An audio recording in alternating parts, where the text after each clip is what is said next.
Tough loss for the Knickerbockers at the Garden on Sunday night. They lost for just the third time this season when they had a lead heading into the fourth quarter.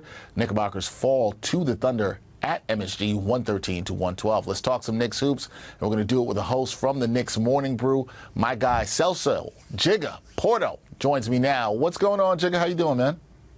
I'm good, Dex. Happy Easter. I mean, granted, we got to talk about this horrible game, but, you know, it is what it is. How are you, man? I'm doing well, man. I'm doing well. It was a happy Easter for hopefully you and other people out there, not necessarily on the basketball court for the Knicks. And, Jigga, let's start out with this. What Knicks fans on social media have not been thrilled with the past few games, and that is the officiating.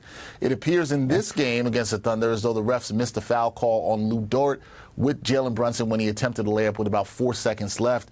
Do fans have a right to be frustrated with the officiating in crunch time in these last two games, or is it just a case of the Knicks, particularly in this game, blowing the lead and putting themselves in a situation that they didn't need to be in the first place? Well, I mean, I could start off with the wise words of Coach Tibbs and just say, write what you see, right? Because we can sit here and say, listen, these calls and the disrespect for Jalen Brunson is so obvious.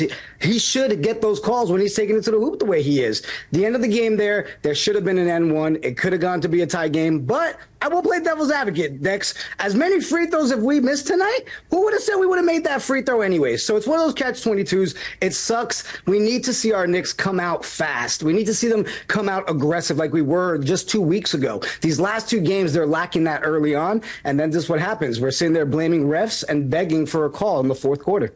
And that's not something you want to do. You brought up a fantastic point there. In the free throws that the Knicks missed in the fourth quarter, was a bunch of them there, and that did not do well when you're trying to come back after they blew the lead and win the game. Now, talking about this game, here's a stat for the people and for you. The Knicks, they outscored the Thunder by 17 points in the 35 minutes that Jalen Brunson was on the court. When Brunson was on the bench for 13 minutes, the Thunder outscored the Knicks by 18. Knicks had a very similar experience in San Antonio on Friday when Brunson had a 61-piece. So how concerned are you with this team's ability to put the ball in the basket when Jalen Brunson isn't on the court? Well, there's a lot of concern. You know, the Jalen Brunson effect is real. I mean, we were up 10 points. You put Jalen Brunson on the bench, bye-bye 10 points. And we see it time and time again.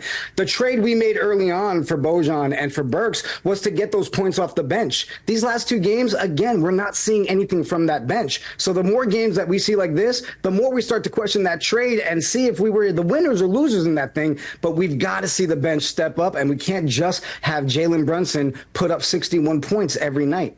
Yeah, that's not going to be sustainable for the Knicks there. You saw that difference in the game. Talks about 17 points that they outscored the Thunder by when he was in the game and outscored by 18. That's the difference in the game. They lost by 1 right there. All right, so the Cavaliers, they lost on Sunday night. The Knicks failed to move up into the third spot in the Eastern Conference. Now the team, they've had back-to-back losses. They head down to South Beach to play Miami, the Heat, on Tuesday.